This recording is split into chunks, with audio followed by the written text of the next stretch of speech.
Hello, my name's Gustav Björklund and I'm a 22-year-old student from Stockholm.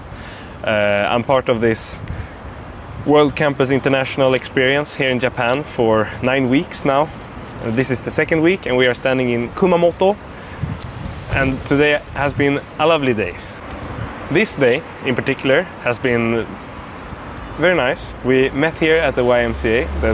The kind people here let us borrow their location as a meeting point and a hub for our activities. And we took cars to Arao City, somewhere outside of Kumamoto, up in the mountains. We went to a beautiful temple that was the biggest Buddhist temple that I've ever seen, much bigger than the shrines that we have visited before this. So today we went to the temple with the world's biggest bell, and me and the other three participants in this session's program got to do the bing bing bong, which was kind of intimidating because there was an actual monk standing there telling us in Japanese how to do everything, and I don't know Japanese, so I had to stand and glance over to an old lady who did the whole experience with me, but she didn't know that I was glancing, but she was a great help.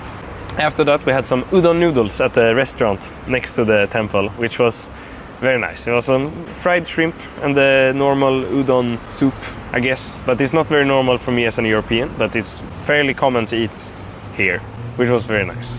Incredible. Another part of Kumamoto, there was this I guess you can say traditional katana blacksmith. It was an old man at 77. He was almost that tall as well, 77. And he had been making blacksmithing katanas for 47 years. So ever since his 30s, I guess, he has been completely dedicating himself to this art of making a katana. And he was willing to tell us about it.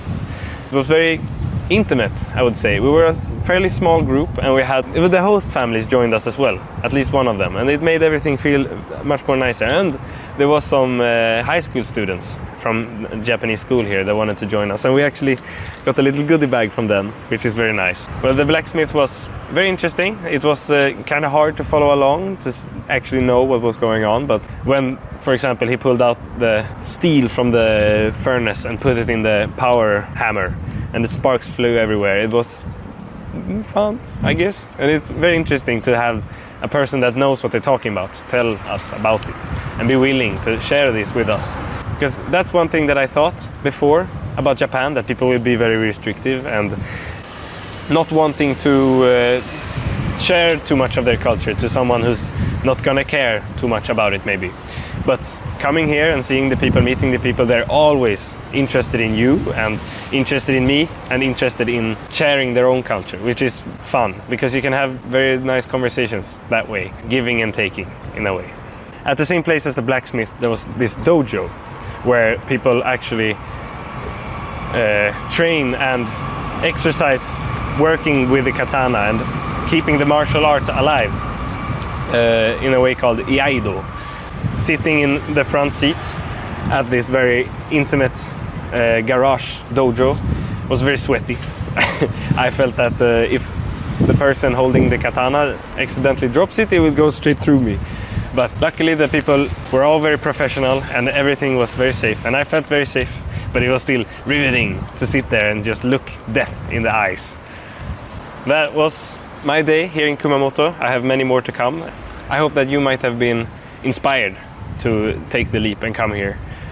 Remember to follow all of the social media platforms, the TikTok, Instagram, YouTube, and look on the website.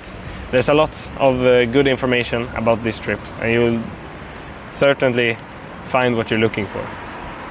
Thank you for watching. Bye bye. Wait, I have this? I have this.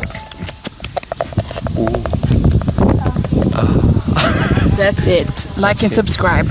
Like, subscribe.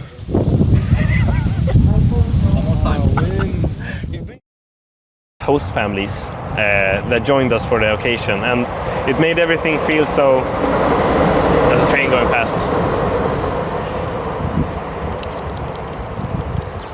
Above ground, not underground. What?